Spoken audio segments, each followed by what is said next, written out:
আসসালামু আলাইকুম এভরিওয়ান, সবাই কেমন আছেন? আমরা চলে এসেছি আমার ভাইয়ের শ্বশুর বাড়িতে দাওয়াতে।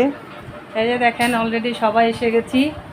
এই যে আইসামনি আছে, আমার বোন আছে, আয়ান সোনা আছে, মা বাবা সবাই আছে। এই যে আমার আব্বু নূর, তিশা, এই যে আমার বিআইন, একমাত্র বিআইন যাকে আমরা আশা করি নেই, সেও চলে এসেছে, তার দুই কন্যা।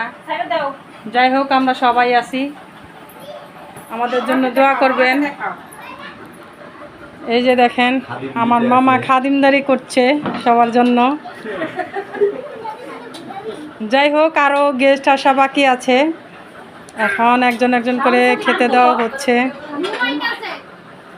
যাই হোক, এই যে আমিও আছি, আমাকেও দেখেন।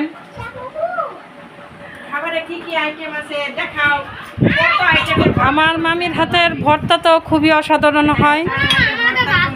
এখানে অনেক রকমের ভর্তা করেছে, কি ভর্তার নামও সঠিক বলতে পারবো না। মাছ ভাজা আছে, মাংস আছে, সালাদ আছে, টাকি মাছ, বাদাম আর শুটকি। টাকি মাছ, বাদাম, শুটকি আর হচ্ছে মুগ ডাল ভুনা, ভাত, সব রকমের ভর্তা করতে পারে। তার হাতের খাবার খুবই অসাধারণ হয়। অবশ্যই আপনারা আসবেন বেড়াতে।